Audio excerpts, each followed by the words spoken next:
شيخ محمود؟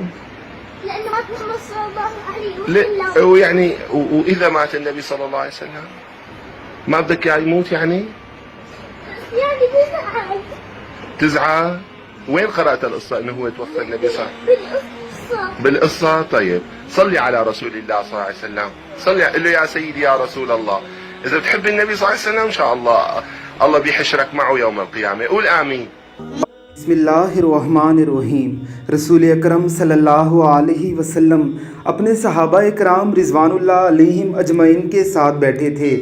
فرمایا، اے میرے صحابہ اکرام، تم مجھ سے بہت محبت کرتے ہو، تم نے میرے لیے جانیں دی ہیں، تم نے میرے لیے گھر بار چھوڑا، تم نے اپنی جوانیاں قربان کی، اپنی بیویوں کو بیوہ کیا ہے، اپنے بچوں کو یتیم کروایا ہے۔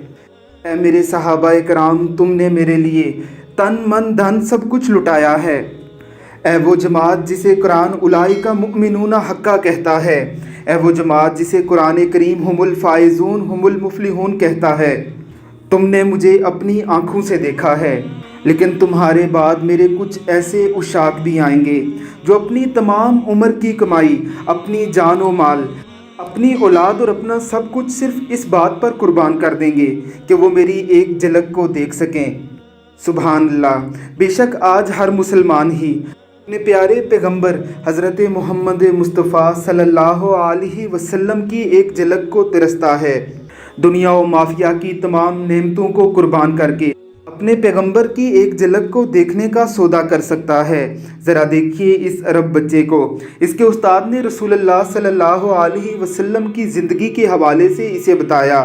بچے کو جب معلوم پڑا کہ رسول اللہ صلی اللہ علیہ وسلم فوت ہو چکے ہیں تو بڑے ہی اذیت ناک انداز میں بچہ رسول اللہ صلی اللہ علیہ وسلم کے عشق میں بڑے ہی کرب سے رو رہا ہے۔ یہ ہے وہ ایمان جو ہر مسلمان کو لا الہ الا اللہ محمد رسول اللہ پڑھنے کے ساتھ ہی اس کے قلب و روح میں ودیعت کر دیا جاتا ہے۔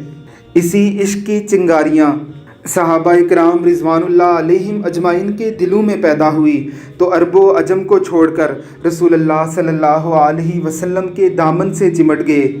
اسی عشق کے سبب ہی کیسر و کسریٰ کی بلند و بالا حکومتیں ان کے قدموں کی ٹھوکروں سے اڑا دی گئی۔ شام اور روم کو اللہ رب العزت نے ان کے پیروں تلے رون دیا۔ اسی عشق کو لے کر دانائے راز علامہ اقبال رحمہ اللہ نے فرمایا تھا، نگاہ عشق و مستی میں وہی اول وہی آخر، وہی قرآن وہی فرقان وہی یاسین وہی طٰہٰ۔ اللہ رب العزت کی ذات ہمیں بھی اپنے پیغمبر کا عشق عطا فرمائے، آمین ثم آمین۔